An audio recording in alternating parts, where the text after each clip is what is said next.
Sejam muito bem-vindos ao Clube do Livro da Tocando em Frente. Por favor, inscrevam-se no nosso canal, curtam, compartilhem. Que tal começar agora? Vamos à leitura?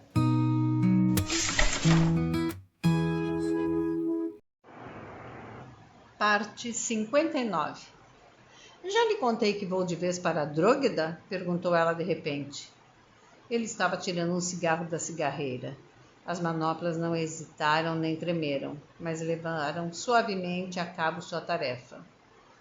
Você sabe muito bem que não me contou, disse ele. Então estou lhe contando agora. Quando chegou a essa decisão? Há 5 dias. Espero embarcar no fim de semana. Já não é sem tempo. Entendo. É só o que você tem para dizer a respeito? O que mais resta para dizer se não lhe desejar felicidades em tudo o que fizer? Ele falou com tão perfeita compostura que ela estremeceu. Ora essa, muito obrigada, disse displicente. Você não se alegra por saber que nunca mais o atrapalharei? Você não me atrapalha, Justine, respondeu ele. Ela abandonou Natasha, pegou o atiçador e pôs-se a empurrar com certa agressividade os troncos que se haviam queimado até transformar-se em cascas ocas e que desmoronavam para dentro da lareira, numa breve comoção de fagulhas. O calor do fogo diminuiu de súbito. Deve ser o demônio da destruição que existe em nós, o impulso para cutucar as vísceras do fogo. Isso apenas apressa o fim. Mas que belo fim, não é mesmo, Ham? Aparentemente, ele não estava interessado no que acontece aos fogos cutucados, pois limitou-se a perguntar. No fim de semana, é? Pelo visto, você não está perdendo muito tempo. De que adianta esperar? E sua carreira? Estou farta da minha carreira. De qualquer modo, depois de Lady Macbeth, o que é que há para fazer? Ora, cresça, Justine. Sinto vontade de sacudi-la quando você me sai com essas bobagens de menina que se julga onisciente. Por que não dizer simplesmente que você já não tem certeza de que o teatro ainda pode estimulá-la e que está com saudades de casa? Está bem, como quiser. Eu estava apenas sendo petulante, como sempre. Sinto muito se o ofendi. Ela pôs-se em pé de um salto. Diabo, onde estão meus sapatos? O que aconteceu com meu casaco? Fritz apareceu com as 2 peças de vestuário e levou-a para casa. Ren desculpou-se por não a acompanhar, dizendo que tinha coisas para fazer. Mas quando ela partiu, estava sentado ao pé do fogo recém-renovado, com Natasha no colo e parecendo tudo, menos ocupado. Bem, disse Maddie à sua mãe, espero que tenhamos feito o que devíamos. Fi olhou com atenção para ela e acenou com a cabeça. Estou certa que sim. Sendo Justine incapaz de tomar uma decisão como esta, não nos resta outra saída. Temos de tomá-la por ela. Não sei se me agrada brincar de Deus. Acho que conheço suas verdadeiras intenções. Mas ainda que eu pudesse dizer isso na cara dela, tenho a certeza de que ela mentiria. O orgulho dos Clares, observou Fi com um leve sorriso. Aflora nas pessoas em menos que se espera. Pois sim, nem tudo é o orgulho dos Clares. Sempre me pareceu que havia nisso também uma pitadinha de Armstrong. Fi sacudiu a cabeça. Não, no que quer que eu tenha feito, a participação do orgulho foi mínima. Essa é a finalidade da velhice, Maddie. Dar-nos um espaço para respirar antes de morrermos, de modo que possamos ver por que fizemos o que fizemos. Contanto que a senilidade não nos incapacite antes, disse Maddie seca. Embora você não corra esse risco, nem eu suponho. A senilidade talvez seja uma bênção concedida aos que não têm força para enfrentar uma retrospectiva. De qualquer maneira, você ainda não viveu o bastante para dizer que a evitou. Espere mais 20 anos. Mais 20 anos? Repetiu Maddie esmorecendo. Isso parece tão comprido. Bem, você poderia ter tornado esses 20 anos menos solitários, não poderia? Perguntou Fê, tricotando com diligência. Sim, poderia, mas não teria valido a pena, mamãe. Teria? Ela bateu na carta de Justine com o fundo de uma velha agulha de tricô. Havia um levíssimo vestígio de dúvida em seu tom. Já vibrei demais. Aqui sentada desde que Rainer apareceu, esperando não precisar fazer coisa alguma, esperando que não me coubesse tomar a decisão. No entanto, ele tinha razão. No fim, foi a mim que coube decidir. Você poderia reconhecer que também fiz a minha parte, protestou Fia ofendida. Isto é, depois que renunciou ao seu orgulho e me contou tudo. Sim, você ajudou, assentiu Mad gentil. O velho relógio tic-taqueava. Os 2 pares de mãos continuavam a agitar-se em torno das hastes de tartaruga das suas agulhas.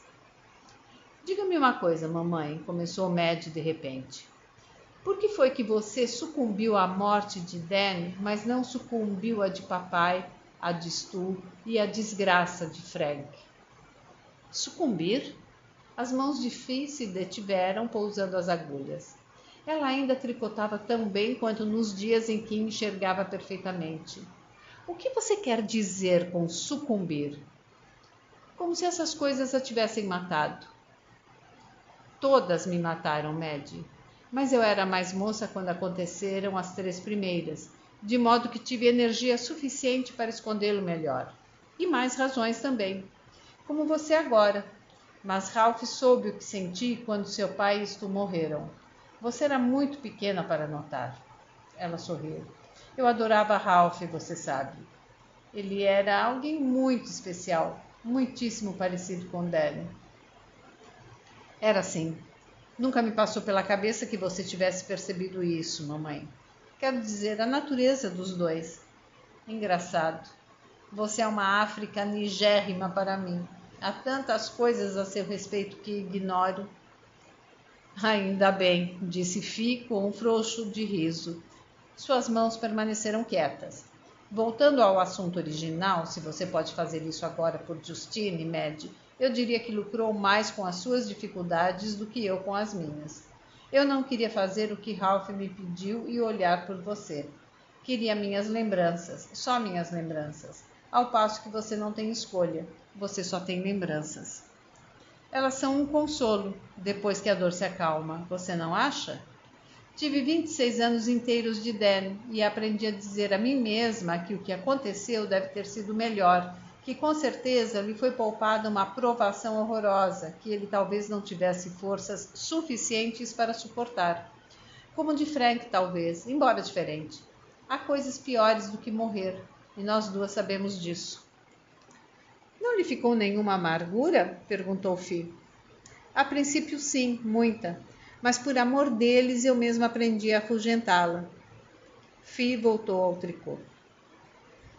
Isso quer dizer que quando formos, não haverá mais ninguém, disse suavemente. Não haverá mais Drógueda.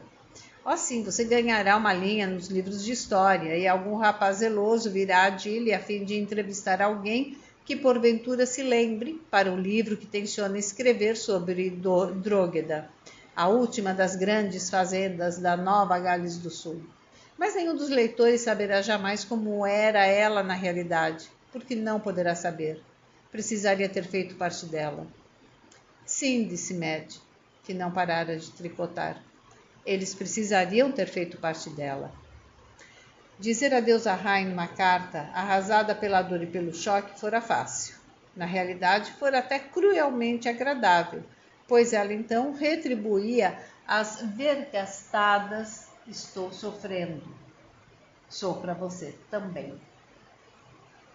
Desta vez, porém, Rai não se colocara em posição de receber uma carta que começasse com o clássico querido João.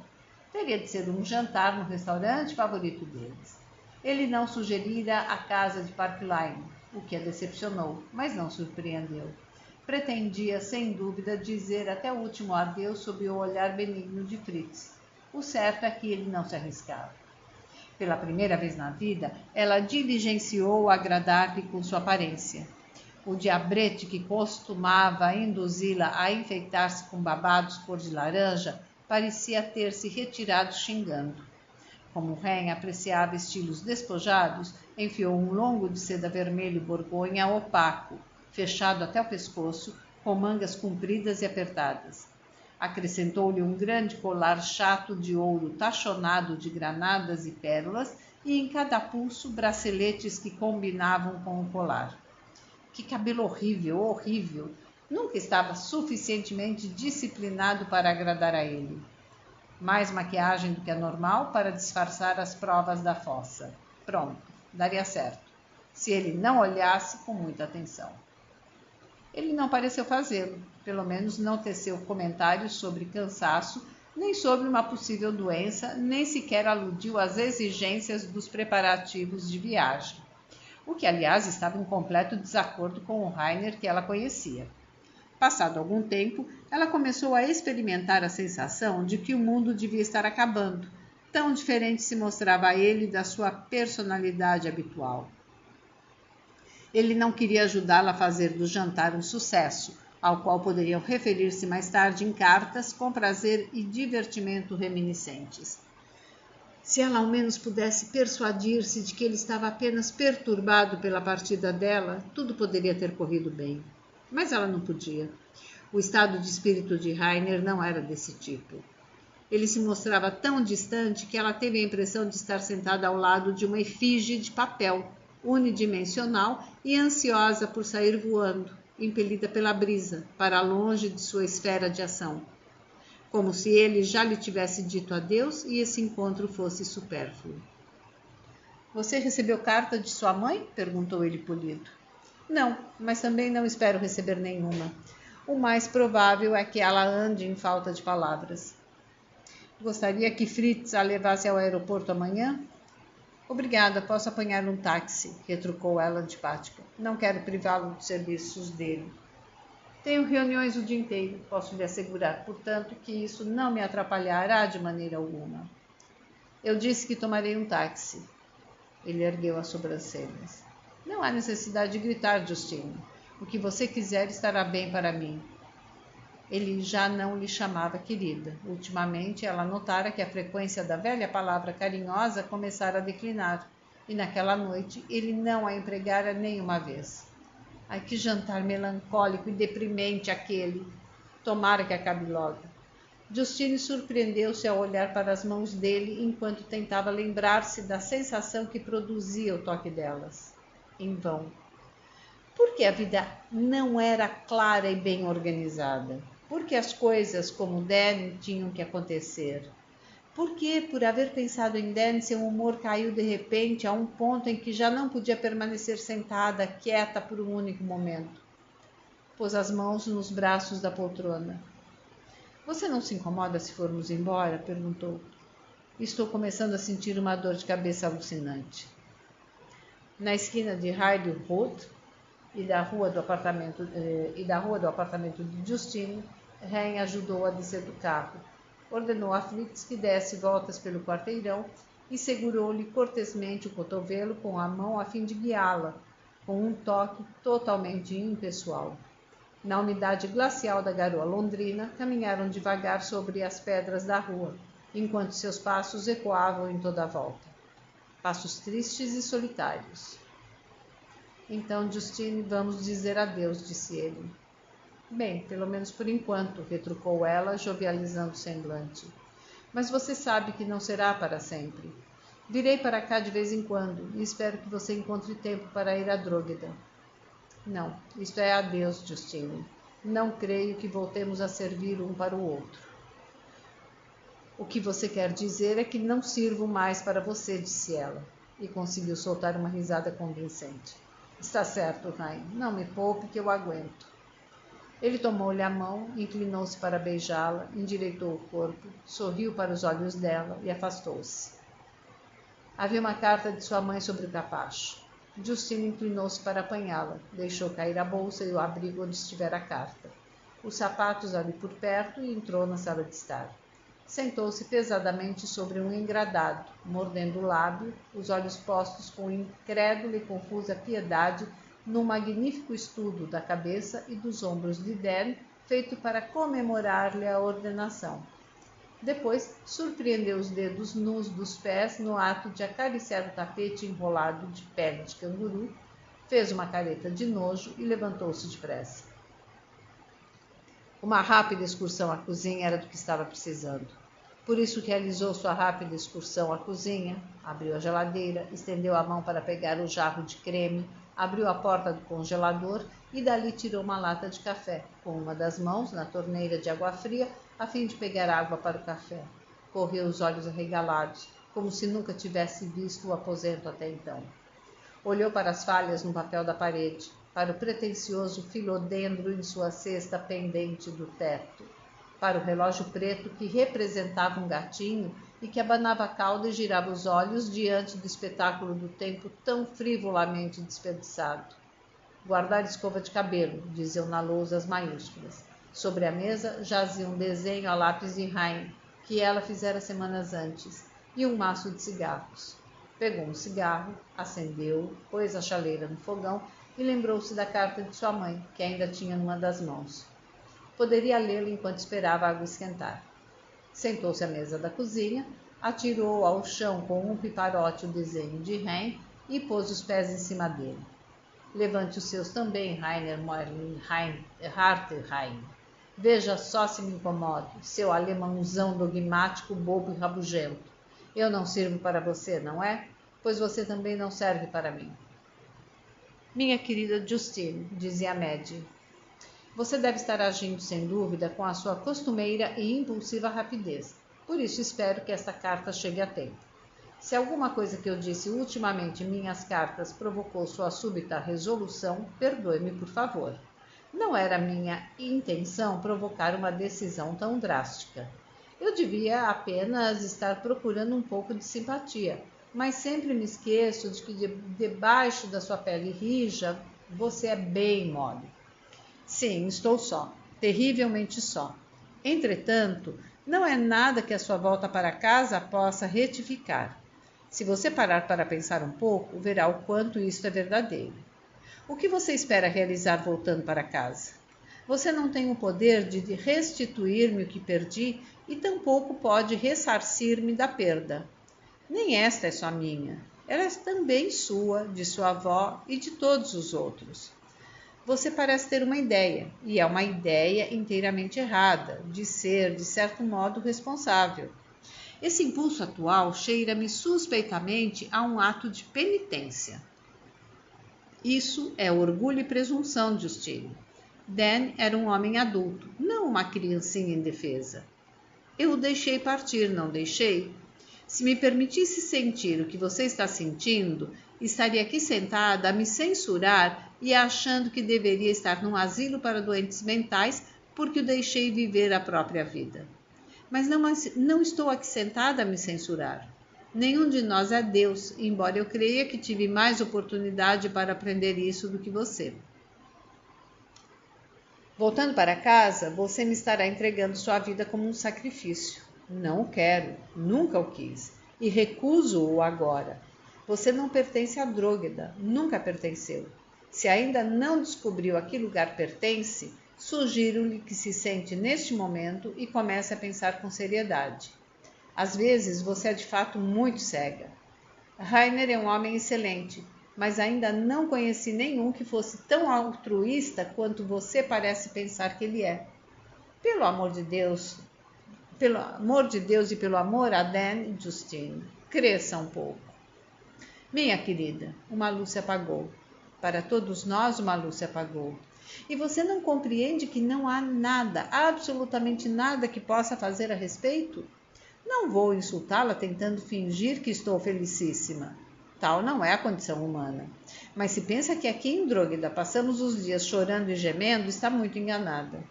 Gozamos nossos dias e uma das razões por que o fazemos é porque nossas luzes para você continuam acesas. A luz de Dan se foi para sempre. Por favor, querida Justine, tente aceitar esse fato. Volte para Drógueda, é claro, pois gostamos imenso de vê-la, mas não para sempre. Você nunca seria feliz se se instalasse aqui permanentemente. Você não faria apenas um sacrifício desnecessário, mas também um sacrifício inútil. No seu tipo de carreira, até um ano passado longe dela lhe custaria muito caro. Por isso, fique no lugar a que pertence e seja uma boa cidadã do seu mundo. A dor. Era como nos primeiros dias depois da morte de Dan. A mesma espécie de dor inútil, desperdiçada, inevitável. A mesma impotência angustiada. Não, é claro que não havia nada que ela pudesse fazer. Não havia modo de compensar, modo nenhum. Grite! A chaleira já estava assobiando. Quieta, chaleira, quieta, quieta por mamãe. Que tal é ser filha única de mamãe, chaleira? Pergunte a Justine, ela sabe. Sim, Justine sabe tudo a respeito de ser filha única. Mas eu não sou a filha que ela quer, a pobre velha que está murchando lá na fazenda. Oh, mamãe, você acha então que se fosse humanamente possível eu não o faria? Novas lâmpadas pelas velhas, minha vida pela dele. Não é justo que fosse Daniel que morreu. Ela tem razão. O meu regresso à Dróguida não pode alterar o fato de que ele nunca regressará. Embora descanse lá para sempre, nunca regressará. Uma luz se apagou e não posso reacendê-la, mas percebo o que ela quer dizer. Minha luz ainda arde nela, só que não arde em Dróguida. Fritz atendeu a porta. Não vestia o belo uniforme naval de chofer, e sim o belo uniforme matutino de mordomo. Enquanto ele sorria e se inclinava, muito cerimonioso, batendo os calcanhares à boa e antiga maneira alemã, um pensamento ocorreu a Justine. Ele faria caso de serviço dobrado em Bonn também? Você é simplesmente um humilde criado de Herr Harten, Fritz, ou é realmente o seu cão de guarda? Perguntou ela, entregando-lhe o casaco. Fritz continuou impassível. Herr Harten está no escritório, senhorita O'Neill. Sentado, um pouco inclinado para a frente, ele contemplava o fogo. Natasha, enrodilhada, dormia na lareira. Quando a porta se abriu, ele ergueu os olhos, mas não falou, nem pareceu contente por vê-la. Justine atravessou a sala, ajoelhou-se e encostou a testa no colo dele. Hein, sinto muito por todos estes anos e não posso reparar o mal que fiz, murmurou ela. Ele não se levantou para levantá-la também, mas ajoelhou-se ao lado dela no chão. Um milagre. Ela sorriu-lhe. Você nunca deixou de me amar, deixou? Não, querida, nunca. Devo tê-lo magoado muitíssimo. Não como você está pensando. Eu sabia que você me amava e podia esperar. Sempre acreditei que um homem paciente acaba vencendo.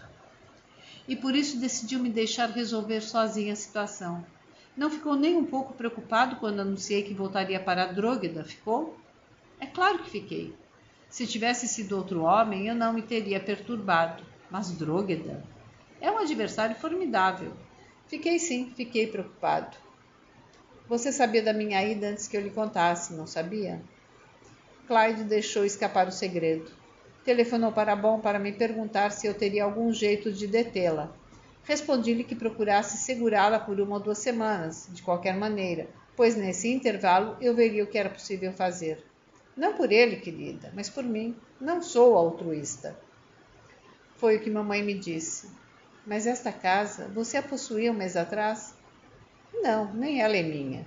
Entretanto, como precisaremos de uma casa em Londres se você quiser continuar com sua carreira, verei o que preciso fazer para adquiri-la. Isto é, se você gostar dela. Até a deixarei redecorá-la, se você me prometer fielmente que não a forrará de cor-de-rosa nem de cor de laranja. Eu não tinha ideia do quanto você é tortuoso.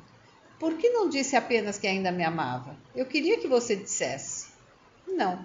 As provas ali estavam para que você as visse sozinha. E tinha de vê-las sozinha. Receio ser cronicamente cega. Na verdade, não as vi sozinha. Precisei de alguma ajuda. Minha mãe, afinal, me abriu os olhos. Recebi carta dela esta noite, dizendo-me que não voltasse para casa. Sua mãe é uma pessoa maravilhosa. Sei que você a conheceu, Rain. Quando foi? Fui vê-la há cerca de 1 ano. Dróguida é magnífica, mas não é você, querida. Naquela ocasião, fui até lá para tentar fazer sua mãe enxergar isso. Você não faz ideia de quanto me alegra que ela tenha enxergado, embora não me pareça que o que eu disse fosse muito elucidativo. Ela ergueu os dedos para tocar-lhe a boca. Eu mesmo duvidava, Rain, sempre duvidei. Talvez duvide sempre. Ah, querida, espero que não. Para mim não poderá ser mais ninguém, só você. O mundo inteiro sabe disso há anos. Mas palavras de amor nada significam. Eu poderia tê-las gritado para você 1000 vezes por dia, sem influir minimamente nas suas dúvidas. Por isso não falei do meu amor, Justine. Vivi-o. Como poderia você duvidar dos sentimentos do seu mais fiel galanteador? Ele suspirou. Bem, pelo menos não veio de mim. Você talvez continue a achar a palavra de sua mãe suficientemente boa. Por favor, não fale assim. Pobre Rain, creio que gostei ao máximo da sua paciência e que acabei com ela. Não se magoe por isso ter vindo de mamãe. Não tem importância. Eu me ajoelhei e me humilhei a seus pés. Graças a Deus, a humilhação durará apenas esta noite, disse ele mais alegremente. Você voltará ao normal amanhã. A tensão principiou a deixá-la, o pior já passara. O que eu mais gosto, não, amo, em você, é que você valoriza tanto meu dinheiro que nunca me põe em dia. Os ombros dele estremeceram. Então olhe para o futuro desse jeito, querida. Vivendo comigo na mesma casa, terá a oportunidade de ver como isso se faz. Ele beijou-lhe as sobrancelhas, as faces, as pálpebras. Eu não a quereria de nenhum outro modo, senão como você é, Justine. Não dispenso uma sarda do seu rosto, nem uma célula do seu cérebro. Ela tirou os braços ao pescoço dele, enfiou os dedos no cabelo farto. Ah, se você soubesse o quanto desejei fazer isso, nunca pude esquecê-lo. Rezava o cabograma. Acabo de tornar-me senhora Rainer Moerling Hartheim. Ponto. Cerimônia particular no Vaticano. Ponto. Bênção papal para todos. Ponto. Isto é positivamente ser casado. Exclamação. Estaremos aí numa lua de mel adiada assim que for possível, mas a Europa será nosso lar. Ponto. Saudades para todos e de Rain também. Ponto. Justine. Mad pôs o pedaço de papel sobre a mesa e olhou de olhos bem abertos pela janela para a riqueza de rosas outonais no jardim. Perfume de rosas, abelhas de rosas, e o hibisco, o equícito, os eucaliptos, as buganvílias que subiam tão alto acima do mundo, as aroeiras moles. Como estava bonito o jardim, como estava vivo. Ver-lhe as coisas pequeninas crescerem, mudarem e murcharem, e novas coisas pequeninas surgirem de novo, no mesmo ciclo interminável e incessante. Era tempo de Drógueda parar. Sim, mais do que tempo. Que o ciclo se renovasse com desconhecidos. Fiz tudo isso sozinha, não posso culpar ninguém, e não me arrependo de momento algum. O pássaro com o espinho cravado no peito segue uma lei imutável. Impelido por ela, não sabe o que é empalar-se e morre cantando. No instante em que o espinho penetra, não há consciência nele do morrer futuro. Limita-se a cantar e canta até que não lhe sobra vida para emitir uma única nota. Mas nós, quando enfiamos os espinhos no peito, bem sabemos, compreendemos, e assim mesmo o fazemos. Assim mesmo o fazemos. Vocabulário das partes 55 a 59. Vocabulário da parte 55. Exacerbou-se, intensificou-se. Melopeia, melodia. Infausto, infeliz, triste. Ofegos, arquejos, respiração acelerada. Vocabulário da parte 56. Encarquilhada, enrugada. Alquebrados, abatidos. Escarnecia, zombava. Agora começa a parte 7, que vai de 1965 a 1969, que se chama Justine. Vocabulário da parte 57. Fleumático, impassível. Dinásticas, de sucessão de herdeiros. Incoercível, irreprimível. Esfalface, cansasse. Vocabulário da parte 58. Ticianesco, relativo a Ticiano, grande pintor veneziano, ou a sua obra, ou a qualquer coisa que a evoque. Tiziano viveu entre 1487, mais ou menos, e 1576. Rufos, enfeites de pregas ou franzidos. Confrangeu, despedaçou. Bassa, embaçada. Pé de terra, literalmente significa pés no chão, mas como ele está falando de uma casa que ele queria ter na cidade, então pode ser entendido como um lugar fixo, né? Vocabulário da parte 59. Vergastadas, chicotadas. Filodendro, tipo de planta. Equiseto, tipo de planta.